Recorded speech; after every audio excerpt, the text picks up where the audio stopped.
Introduction. Hey, my name is Unjala. I'm a 27-year-old who loves journaling and reflecting on life's experiences. A few years ago, I started documenting my journey towards creating a truly fulfilling life. In doing so, I came to realize that I wasn't the only one who was trying to find myself and a niche.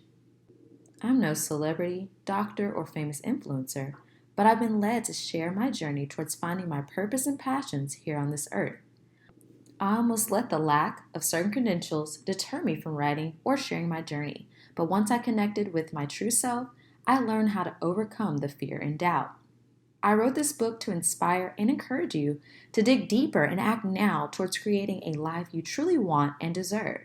Before being led to create this book, I felt lost and unsure of everything, but one day everything clicked and made sense. Fear, anxiety, depression, and confusion started to disappear, and my vision became crystal clear. One crucial and key factor in that change was my renewed relationship with God.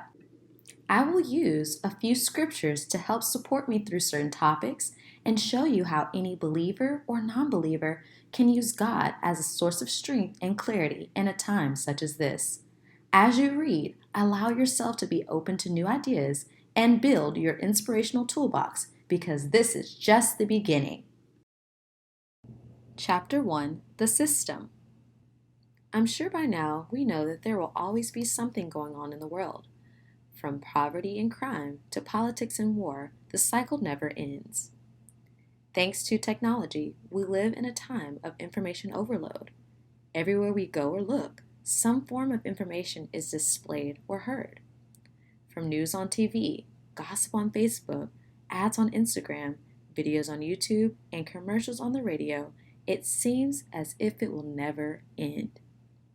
Your attention is valuable. Therefore, anyone will be willing to do anything to get it, even for a split second.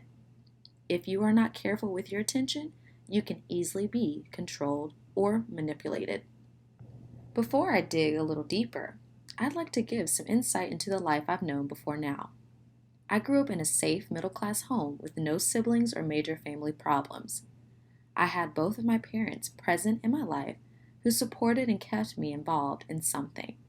I danced, cheered, sung in the choir, competed in oratorical competitions, spelling bees, track, cross country, summer camp, and more. My mother made sure my grades were up to standard, which meant there were consequences for any grade less than a B. I learned to follow directions the first time given, use manners, be polite and respectful, try my best, and persevere when things got rough. Overall, I had an ideal upbringing. I got the chance to be a kid and involved in activities to help with my mental and physical development. Looking back, I honestly wouldn't change anything and believe my parents did what they thought was best for me.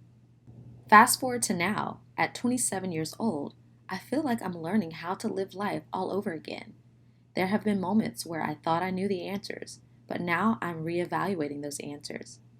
I followed all the steps.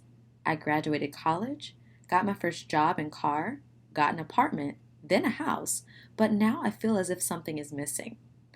I'm fully submerged in the ocean of adulthood with a tiny raft that I want to exchange for a ship. My upbringing and experiences have helped me survive thus far, but I want to thrive. I love my job, and I'm thankful that I was able to find a job that aligned with my niche. But I often would sit and wonder if this was it for me.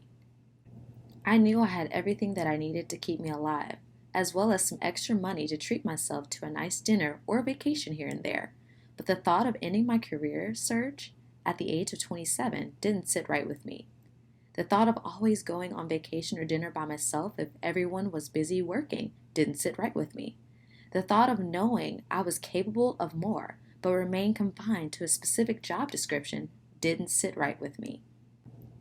From birth, we've been programmed to act and think a certain way. From manners to language, everything that we know as right has been taught to us.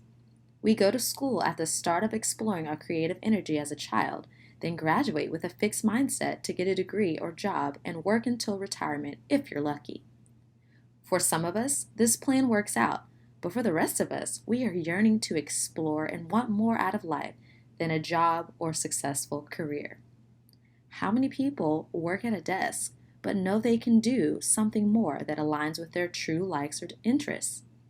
How many people have settled for a job just to provide but feel emotionally and mentally drained? I bet the answer is more than one, so no, you're not alone. I've had discussions about such things with my parents, but their responses seem more supportive of the traditional way. Get a stable job or career, pay your bills, and be a good person. I didn't receive as much support to take risks or move cities. I found it interesting, however, that when I had the same conversations with my friends, we all seemed to be open to new ideas at least. We would sit and brainstorm on the phone for hours, knowing that we could truly improve our lives if we really wanted to. The true challenge was learning how to change the old habits and create new ones with no guidebook or real life examples. Each day we don't try is another day we lose towards achieving a goal. We can't go back in time and redo what we failed to do now. You can't get outstanding results by doing average things in this world. My main motivation to accomplish tasks and goals day to day, month to month, and year to year is remembering that we only live once. Each day is never promised, and for that reason, we should be all in. The good news is that we all have great talents and ideas that we can give to the world. You may not have found yours yet, but it is true. Being all in requires a lot of time, effort, and attention. Remember earlier when I said your attention is valuable? If everyone had their attention on becoming the best version of themselves and exploring their passions, little attention would be left to buy in to the system. Most of us have jobs that help keep the system alive. The same system that failed so many people in the past, and the same system that may not give you enough PTO when you're sick, go on vacation, or invest in yourself. Major brands are willing to pay influencers thousands for posts just to get your attention to buy into products that we believe will make us happy. We are willing to spend hundreds, even thousands of dollars month to month to buy products to help make our homes and bodies look and feel better. But what I believe is really missing is the fact that every one of us is filled with a deeper desire or passion that has been buried down by work or the systematic structure of society. If you are not careful, you'll miss the opportunities to take advantage of your most creative years. If you're not careful, you'll miss opportunities to fail and have enough time and support to build yourself back up. Don't get so far gone that you get stuck in your unproductive ways or settle with, "This is just the way it is." Now that I've opened my creative energy and mindset and believe that anything is possible, I feel as if I can see color again, and I'm the artist that gets to paint and choose the image I want to see moving forward. We must stop waiting for someone else to do the work for us. We must step up and take matters into our own hands, because clearly, if you don't, no one will for you. I'd rather go out trying to give myself a chance than sit and watch time and people pass me by day in and day out. This phase, ladies and gentlemen, is where the real healing and growth takes place. It starts and ends with you. Chapter 2, Finding Yourself. Who are you? Not what's your name or where you're from, but who are you? In other words, what are the qualities that make you who you are? Many people struggle answering that question beyond the superficial answers, like, "I'm a happy person who loves to fish and spend time with my family." It's interesting to think that we really are more than the skin we are in. We navigate through life with our physical bodies or flesh, but our true self lives deep within, which I'll refer to as your spirit. Some of us are more connected with our flesh than our spirit. To become one with your spirit and true desires of your heart, you need to be able to separate your true self or spirit from your flesh and ego. Galatians 5:16 through 17. I'm sure you know of someone famous or in your family that looks great on the outside, but as soon as they open their mouth for a conversation, you cringe or feel uncomfortable. You may also know of someone that looks great and is a delight to be around. Their spirit or soul glows like a light in a dark place. What type of person are you? I had a conversation with my friends about looking in the mirror. Some of us have a difficult time looking ourselves in the mirror, but the truth is, no matter how long you stare in the mirror, nothing you physically see really matters. How do you feel when you look in the mirror? Do you feel connected or disconnected with what you see? Do you feel comfortable and confident with the person that you see? Are there some issues that you still hold on to? Can you point out your flaws with confidence and know you are still more than what you see on the outside? Society puts a lot of pressure on external appearance, aka flesh, but what truly matters is what's on the inside, aka your spirit. Let the world around you be your true mirror. When you walk in a room, let your true self shine like a light in a dark place where people smile and feel comfortable being around you. Everyone is capable of being a light and shining positivity and love in dark places. Don't let the media fool you into becoming someone that you really aren't. Your words and thoughts about yourself are more powerful than you think. I recently started including positive self-talk and repeating words of affirmation. We have to constantly filter out all the negative thoughts and noise about ourselves and replace them with positive ones. We need to be reminded of the power that we truly have. We need to boldly say I am statements like I am positive, I am wealthy, I am healthy, I am intelligent, and I am worthy. You must start becoming your number one fan and supporter. Stop looking outside of yourself and start looking within for all the answers and encouragement. We must force ourselves out of the poor habit of thinking and relying on others to make us feel better. We have to remember that we can't give nor receive help from anyone unless we all are truly healed. Whatever mental battles you face at this very moment, be careful of the negative energy you ingest through what you see, hear, and do. Get rid of every person or thing that does not serve your best interest. The music you listen to, movies you watch, and activities you partake in can negatively or positively impact your spirit and flesh. We are way more concerned as a society about new trends, hair, and likes that we get more and more detached from our spirit or true self. Romans 12:2. Our flesh in this world is temporary. It doesn't matter if you are or aren't a believer in God. That is a fact. Your spirit, however, can live forever if you believe that to be true through Jesus. John 10:9, Romans 10:9-10, Romans 6:23. Don't give in and let the enemy win and take over your life. Don't give in and let the enemy invade your thoughts and actions with unhealthy habits that will affect you and the people around you. Don't give in and let the enemy make you feel like you can't do anything to make the situation better. Our purpose on this earth is far too great for that. I believe we all can say we've had weak moments and felt the enemy pull us towards a path of death and destruction. But I'm here to remind you, that's what the enemy is supposed to do. The enemy wants to distract you from reaching your true potential and keep you trapped in a low vibrational place. God is very much alive and present within you. You must give him your attention and he will raise your vibrations. Your negative, I can't do this thoughts will turn into I will do this, or I know it is challenging, but I'm willing to try thoughts. In order to operate at your best level, you have to maintain a high vibration. Take a moment and close your eyes. Without any music or noise around you, take a few deep breaths and open your eyes.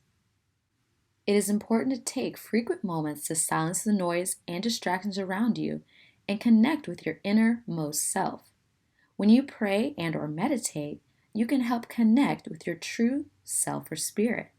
How comfortable do you feel sitting in silence and being present in your own thoughts and feelings? Just a few years ago, my connection with my true self wasn't all the way there yet. I knew myself for what I looked like, possessed, and accomplished, but I didn't really take the time to really find out what I genuinely enjoyed and wanted for myself. I've spent a lot of time alone since childhood, but I never really used that time to sit in silence and just be. I would always be found doing something or nothing at all. Outside of Sunday morning worship and Wednesday night prayer, it was never common practice growing up to just sit alone in silence unless I was in trouble. This then created a negative relationship with silence. Anytime I was alone and heard silence, I would become afraid or would search for some noise to fill the room and help me feel comfortable and safe. I have a better relationship with silence now and look forward to it more than ever before. Often, we get so lost in our day-to-day routines that we forget about spending quality time with ourselves. Some of us have a ton of responsibilities in and outside of the home. We may or may not get the chance to work out or make a nutritious meal. We may, however, have or make time for fast food and scrolling on social media before bed. I used to hate being alone for long periods of time, sitting in my own thoughts and wondering what everyone else was doing. Now that I am connected and comfortable with myself, I can sit hours or even days alone and enjoy my own company. I would use the time to read, pray, create, sing, dance, accomplish tasks, or relax. Even if this time is just an hour or two before bed, it helps me feel connected with myself and not like a robot. The first step towards change is accepting who you really are. If you are lazy, lack motivation, or feel negative all the time, that's a place to start. Be vulnerable. Let your true thoughts and emotions out and give yourself a safe space to learn and grow. We all have room to grow, no matter our age. I don't care what you think or have heard. No one truly has it all figured out, and that's honestly the beauty of life. I accept that I'm a lifelong learner, which allows me to receive criticism and feedback gracefully. When we start to think we know it all and that we are never wrong, we truly hurt our growth process. We also must stop taking everything so personal. It's important to remember that we are all here trying to figure life out, and some of us may be moving faster or slower along that journey. If you hadn't already done so, spend some time alone. Silence your phone, turn off the TV, and just be. Meditation can be guided or the simple practice of being aware of the here and now. It takes practice, but I believe a lot more of us would benefit from meditating and being mindful as we are always on a time schedule. If you are a praying person or want to become better, this is also a great time to do so when you are alone and free of distractions. Reduce stress with daily exercise of your choice from 30 to 60 minutes a day. I personally enjoy exercising, listening to Hertz frequencies, and lo-fi instrumental music. I would also like to encourage you to let your inner child out and take on some activities that you enjoyed when you were younger or weren't able to do. Set up a spa day and pamper yourself. There are so many activities you can do to enjoy your alone time, and this will help you feel closer and connected with yourself and address your wants and needs. As something new comes up in your mind, take note and address it when you are free from your daily duties. Chapter 3: Forming True Connections. If you hadn't picked up on it by now, I was raised in a Christian household. My mother made it her life's mission to make sure that I attended service every Sunday as long as I was in the house, and she made sure I was an active participant. I rarely questioned her or my father. I just went with the flow. For the most part, I enjoyed myself. I made friends and enjoyed singing and dancing. I was able to get exposure to public speaking, acting, and performing in front of large crowds, which helped me in other places like school. I learned how to dress up and be modest wearing slips and stockings. I learned how to memorize words and behaviors. I learned very early how to look the part and play a role. Around the time that I graduated from college, I started to question my faith. I was out of the house and a part of the real world. I attended church a few times while I was in school, but it never became a consistent habit. I went mainly because my mom would check in and ask if I went to church, and I didn't want to lie every time. To be clear, I graduated summa cum laude while also being a student athlete. There was little to no free time for me to be a wild child. I went to practice most days as early as 5:30 a.m., showered if lucky, then straight to my classes which started at 8 a.m. My days were mostly scheduled out for me, which now looking back, I don't know how I pulled it off. On May 5th, 2017, I was finally free from the duties of being a student athlete and on to my real journey. I secured a job and moved into an apartment not long after graduating. I continued to live a very scheduled out and structured lifestyle, but I made a little more time for some fun with my friends. Being in school made me feel like I was missing out, so I made sure not to waste any more time. I would throw on some makeup, get into a cute fitted dress that accentuated my features, take shots that I hated, and get out to enjoy the city. Bars, clubs, restaurants, you name it. I was just glad to be out of the house and free. Free from school, work, responsibilities, and my parents. Years went on with the same off and on routine of going out and being a part of the nightlife.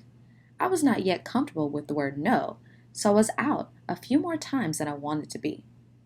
I was still able to have some fun, but slowly but surely, I became a little more aware. I wanted to know the location ahead of time, the time we would be there, and the vibes. I still wasn't okay with the word no, but I did become comfortable with beating around the bush to say I wouldn't be able to go. By this time, I had moved into my house and felt comfortable just inviting my friends over. For a while, this was a great solution to many of my concerns. I felt safer at home, and best of all, I could save gas and outfits. My love for being out and partying switched for a love for safety and food. At some point, you reach an internal limit where enough is enough.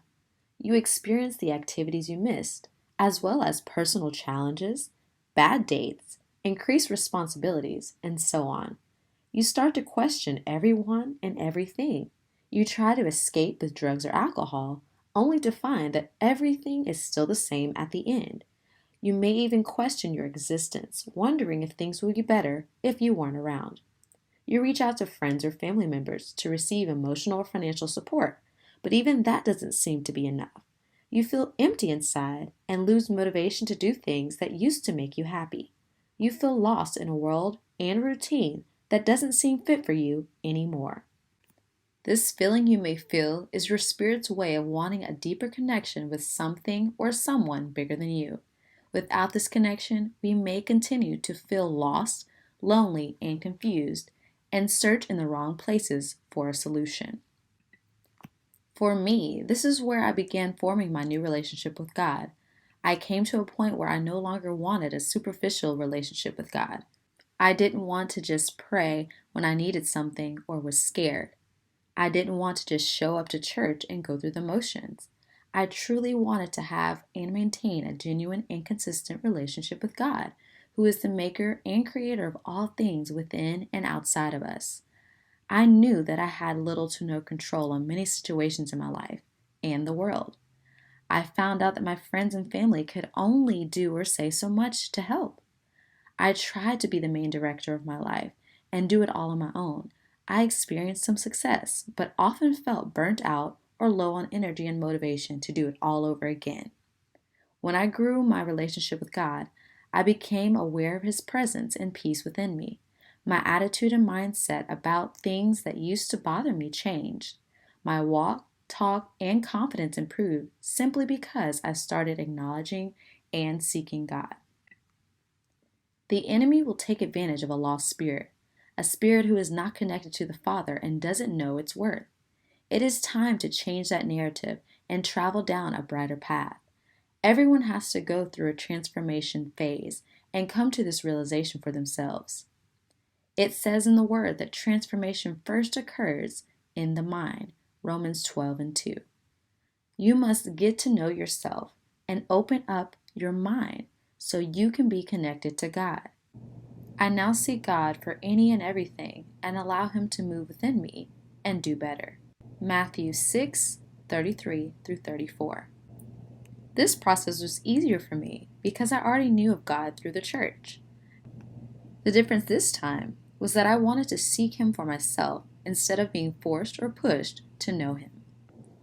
There is a difference when you genuinely want to believe and know something for yourself and go out of your way to gain understanding versus be forced to rely solely on someone else's words, opinions, or actions. I was born and raised in the church. I memorized scriptures. I knew what to do and not do. However, I never felt the way that I do now, and that is because I can genuinely say I created a real relationship with God. I talk with Him daily, like He is my best friend, and not just when I need something. I consult with Him first about problems or concerns and ask Him to help me gain clarity. I look forward to waking up every day and having new opportunities to learn and spend time with my family and friends. I even feel a sense of peace through my problems. The enemy wants what is most valuable to you, and that's your spirit. Remember earlier, I mentioned how important your attention was? If you give the enemy your attention, he will take advantage of it. John 10:8-10. Without your attention on God to form a true connection, it is easier for the enemy to attack you. When you walk with the whole armor of God, the enemy will have a difficult time attacking you. Ephesians 6:11. God sent His Son Jesus to this earth to be our good shepherd and lead us towards a path of righteousness and eternal life. John 10:14-17. God wants the best for us. We just have to take the time to get to know Him for ourselves. Jeremiah 29:11. Everyone's journey may look different, and that's okay. Pray that God guide you towards the path that is right for you. Chapter 4: Finding Purpose and Passions. Now that I've discussed the system, finding yourself, and forming connections, it's a great time to talk about finding your life's purpose and passions. Purpose and passion go hand in hand. Your purpose is what gives you the motivation to get up each day and be the best you. Your passions help fuel your purpose on earth and give you the opportunity to engage in activities that make your spirit happy and free. I believe we're able to have a more fulfilling life when we live with purpose. Some people want to skip straight to this step or chapter, but I believe understanding the system, yourself, and connecting with something higher than you is crucial to finding your purpose and passions. Let me walk you through this process. Step 1: Understanding the system. This is where we continue to dig through history and uncover the facts and laws that were put in place to keep us in a specific state of mind or being. We fill in the gaps and learn what should have been taught to us while we were in school. We educate ourselves on finances and economics. We take notes from successful businessmen and women and emulate them. We disengage with activities that keep us in a trapped or programmed state of mind. We turn off the TV, radio, and phone and spend more time in silence. We don't become so easily distracted with what is going on in the world and choose to be more concerned with how we can be better and do better. We engage in discussions with others and want to learn from them. We realize we are more than just work, eat, and sleep. Step 2: Finding yourself. We get comfortable with who we truly are and can identify with something we enjoy and find happiness in. We become comfortable with trial and error and sampling new things. We love self-exploration and look forward to new experiences. We know how to take a break and relax when we need to and create time in our day or week to do so. We become better communicators of our emotions and can share what we need from ourselves or others to maintain peace within. We get comfortable with saying no and choosing ourselves and needs first. We get comfortable with positive self-talk and reminding ourselves daily that we are, we can, and we will. We make long and short-term goals and make sure to give ourselves a chance at checking something off. We balance our health and emotional well-being. We create a life support toolbox that includes God, people, and activities to help keep us fueled and focused on always being the best version of ourselves. We remember to let our interactions with and around others be our true mirror and look within to make changes if need be. Step 3. Forming true connections. We become connected with something higher than ourselves. We build a real relationship with ourselves and God. We lean in and talk to Him whether things are good or bad. We learn to find beauty in the small and simple things. We learn to embrace change and mistakes so we can grow. We never genuinely feel alone in the process because we know God is within us. We have a consistent prayer life that is authentic and expresses our thoughts, feelings, and needs. We look forward to making the necessary changes that God leads us to make. We know we can seek God anytime, anywhere, because He is omnipresent. We accept the challenge of life and know the journey will not be easy. When you live out all these steps, your purpose will become clear here on this earth, and you will become passionate about pursuing or creating activities that fuel your purpose. This is how it worked out for me. I had to break the old habits and mindset that life is just about work, because it's not. I had to read to gain more information. I made use of resources on social media and the internet. I never settled with the idea that I knew enough, because there's always something to learn and do. I had to get out of my comfort zone and push myself to talk to people and ask questions. I increased my quiet time to hear from God and act on those things. I continued old hobbies and introduced new ones. I never let go of the inner child and would find hands-on activities that forced me to use my imagination. I would screenshot and view images that aligned with my visions. I would keep my mind open to all ideas that crossed my path and made my inner self happy. Here I am, only a few years out of college, with a decent paying job, home, and lifestyle, realizing I want more. I never used to want or ask for too much. I was an only child growing up, but my parents did not raise me to beg or be ungrateful. I knew how to make a dollar stretch, look for sales, and make a DIY first before spending money on something new. I had everything I needed and knew I had more than enough. I developed this level of acceptance and appreciation, but lacked a drive and hunger for anything more than what I already had. It was frowned upon to not say thank you or be appreciative, so I learned to always say thank you and be appreciative. This habit later helped me in my prayer life, and I would always give thanks for everything that is and is to come. When I open up in prayer, I ask God to help guide me and bless me to receive what's meant for me. I believe that this is important to note, because we may want something and be quick to lose it because it really isn't meant for us. When we include God in our life, we can rest in the fact that He wants the best for us. So include Him in your goals and desires to help reveal what truly is and isn't for you. My passions developed in a variety of ways. I first received an overwhelming amount of random and related ideas that I just couldn't stop. I started waking up in the middle of the night with thoughts that all of a sudden came to me. I would record videos, write in my journal, pause at work, or in mid-conversation to notate every related idea. There was a new level of excitement and energy that came as well. I would set my alarm early or stay up super late just to have enough time to spend on each idea. I would pray and receive confirmation through random strangers, books, or posts. As soon as a rush of positive energy towards something would arise, I would want to share that information with everyone, but I learned that it's best to keep some information to yourself. Not to be mean and withhold information or secrets, but because we need to keep some answered prayers between ourselves and God. If God is working through you and you prematurely share out, you can possibly ruin that prayer or project. I hate to say, but not everyone has your best interests.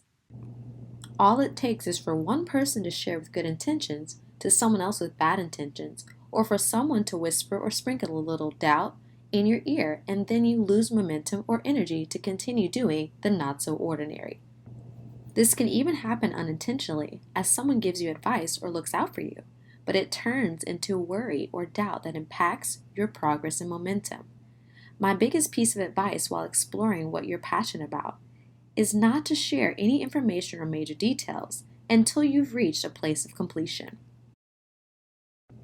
Chapter 5: Clearing the Path. Clearing the path is all about making room for all that is to come. Think of this section as the mighty cleanup. It's time to get rid of clutter, people, or items that no longer serve you and your higher purpose. When we are unhappy and uncomfortable, it's most likely because we aren't really meant to be comfortable in the condition and situation that we are in. This level of discomfort is your body's way of helping you make necessary changes that will make you feel and be better in the long run. It's like when you're sick and cough or sneeze. Those symptoms are present as a sign of a deeper issue that we can't easily see. Modern day medicine has us quickly reaching for pills that provide a quick fix but neglect long-term prevention. Symptoms help point out the root causes of your discomfort and let you know something is wrong and that it's time for change and true healing. The next time you feel uncomfortable, unhappy, or confused, don't overlook the signs. Dig deeper to try to get to the root cause. Otherwise, you'll never get rid of the true problem. If you know anything about the body or life, everything is connected. What you ignore in one area may present another problem in another area. I held on to a relationship that no longer was serving my best interests for years. I tried to make things work, but nothing drastically changed. I had more hope in the relationship than I did in God at the time. I wondered why so many things were going wrong, yet I was still holding on. When I finally let go of that relationship, my life literally took a turn for the better. We often hold on tightly to the very things that are hindering our growth process. In my case, I was holding on to a relationship that was slowing me down from getting closer to God and becoming the best version of myself. My relationship with God has led me to meet new people and opportunities that I may have missed had I not let go and cleared up the path. Releasing anything that has once given you comfort is difficult. People struggle with this in their literal homes. We want to keep a shirt that we know we hadn't worn in years. We want to keep a broken appliance that literally won't work but was given to us by a close relative. We want to save certain decorations for a party we think we might have. This is easier for me to say because I love decluttering, but seriously, let it go. It's time to make room for the path that God has for you. Don't waste any more time for this process to start. Get your previous stuff out the way. Bigger and better is coming. If you aren't careful, some clutter may make its way back into your life. You must be prepared to turn things down and put them back into their place. You must gain the strength to fight off the temptation to go back and pick up clutter because you are uncomfortable with a new, clean, and clear path. I'm only saying this because I know. I went back and forth with people and things that I knew were no longer good for the woman I wanted to become because I wasn't yet comfortable with the new arrangements. I got so used to talking to someone that not talking to anyone seemed scary. I got comfortable functioning in noise that silence seemed unnatural. Clearing the path is truly the hardest step because it truly requires consistency and discipline. You may need to call on a friend to help keep you accountable. You may need to block, delete, or even change your number. You may want to remove yourself from temptation on social media or high traffic areas. When you start to see God work in your life, you'll never look back at anything the same again. The enemy will use your feelings against you if you don't have the strength to control them. If this is an area that you are weak in, you can lean into God and ask Him to give you strength to control your emotions and move forward gracefully with a clear consciousness. Once you clear your path, protect it. As mentioned before, certain junk may make its way back into your life, but you may also encounter some new junk. You start living life with a clear path, and suddenly you get thrown some shade, or you hear gossip, or how bad it is to work at your job. This usually occurs at a time where you look the most attractive inside and out, and people may approach you with good or bad intentions. You may even start to question if you're on the right path or not, but don't get distracted. I like to think of it all as little tests. People may want to take your place, but don't realize how much work and cleaning up you have to do. People may want to project their issues onto you because they notice how free and available you've become since clearing up your own path. When you feel or see any new junk cross your path, you have two choices: ignore it or remove it. This may even mean that you don't talk to some of your family members or remove certain friends or coworkers. At the end of the day, do what you need to do to keep your path clear. Chapter 6: Action and Reflection. Finally, we made it to the last chapter, which is all about action and reflection. It's one thing to have a great idea and plan, but another to do something about it. Once you get started on your journey, there will be distractions in place to intentionally knock you off course. Whenever I procrastinate or notice a shift in my attention, I remind myself that I have a literal deadline to reach the end goal. Life is a big test. If you want an A in life, you have to put in more effort. If you're okay with anything less than an A, forget about complaining or feeling sorry for yourself. We live in a time of information overload. There are books and videos almost about everything. You have to become extremely disciplined to accomplish goals and dreams. I had the luxury of training and competing in sports while I was in school. I felt as if I didn't have a choice, but I knew I did. I was placed on a team with several other girls of different races, ages, and skill levels. I had one free day to get to know everyone before my 4-year commitment began. Bright and early, I would throw on my clothes and jog to the track. I would meet up with my team, still with crust in my eyes. We would train against each other, running faster and faster each lap. Every day, rain, wind, or snow, we were outside running. There were several days I wanted to quit. I would complain to my parents looking for an easy way out, but there wasn't one.